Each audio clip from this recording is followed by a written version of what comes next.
ሰላም ጤና ይስጥልኝ ውድ ተመልካቾቻችን እንደምን አላችሁ? በዛሬው ፕሮግራማችን ለደስተኛ ህይወት ቁልፍ የሆኑ 10 የህይወት መርሆችን ይዘንላችሁ ቀርበናል። ተከታተሉን። አንደኛ፣ ራስህን ከሌላ ሰው ጋር አታፎካክር። ሁላችንም እንዳሻራችን ሁሉ ባህሪያችንና ፍላጎታችንም በጣም ይለያያል።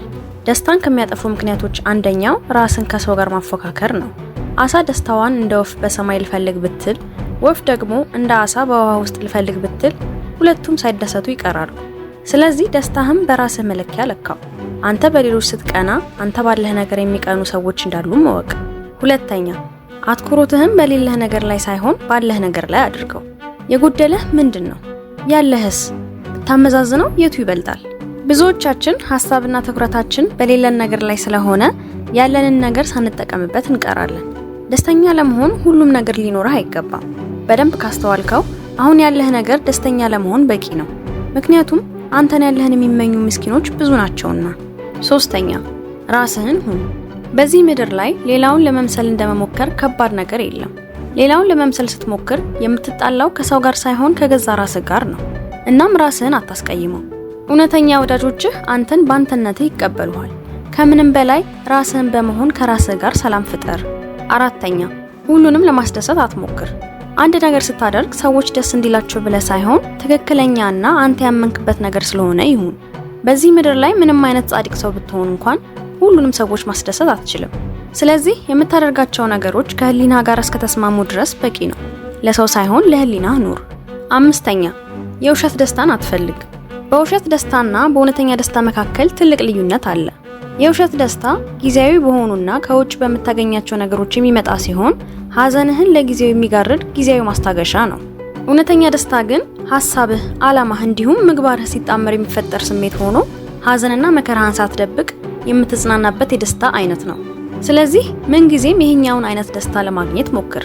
ስድስተኛ፣ ማንን እንደምታገኝ አታውቅምና ለሁሉም ሰው ቅን ሁን። ከመንገደኛው አንስቶ እስከ ቅርብ ወዳጆችህ ድረስ ሰዎች በአንተ ላይ ትልቅ አስተዋጽኦ አላቸው። የተናቀው ድንጋይ የማዕዘን ራስ ይሆናል ተብሏልና ሰዎችን አትናቅ።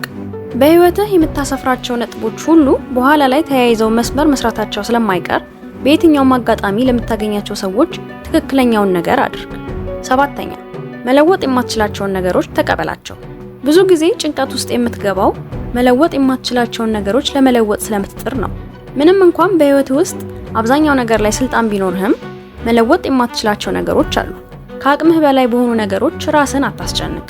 ከአቅምህ በላይ የሆነውን ነገር ለፈጣሪ ሰጥተህ ላለመጨነቅ ሞክር። ስምንተኛ፣ የራስህ እውነተኛ ወዳጅ ሁን። ምንም እንኳን ሰዎች የሚተማመኑብህና የሚመኩብህ አይነት ሰው ብትሆንም አንተ በገዛ ራስህ ላይ እምነት ከሌለህ ህይወትህ ምንም ዋጋ የለውም። ከሰዎች ፍቅር በላይ የራስ ፍቅር ወሳኝ ነው። የሚገርመው ሰዎች ራሱ ሊወዱህ የሚችሉት አንተ በመጀመሪያ ራስን መውደድ ስትችል ነው። ራስን በደንብ ተንከባከበው። ሲያጠፋ ይቅር በለው፣ ሲደክም አበርታው፣ ሲሳካለትም አሞካሸው። ላንተ ካንተ የቀረበ ማንም የለምና ለገዛ ራስህ የቅርብ እውነተኛ ወዳጅ ሁንለት። ዘጠነኛ፣ መልካም አስብ፣ መልካሙንም ተናገር። በመጀመሪያ ሰው ያስተሳሰብ ውጤት መሆኑን እመን። አሁን የምትኖረው ህይወት ያመለካከትህና ያስተሳሰብህ ውጤት ነው። ደስተኛ ለመሆን የተመረጠ አስተሳሰብ ሊኖርህ ይገባል። ስለዚህ አስተሳሰብህን በጥንቃቄ ያጤነው። አስረኛ፣ ለምን እንደምትኖር እወቅ። ህይወት ማለት የተሰጠህን ኃላፊነት ለመጨረስ የተሰጠችህ ጊዜ ናት። ኃላፊነትህ ምንድነው? በህይወትህ ማድረግ የምትፈልገው ነገርስ ምንድነው?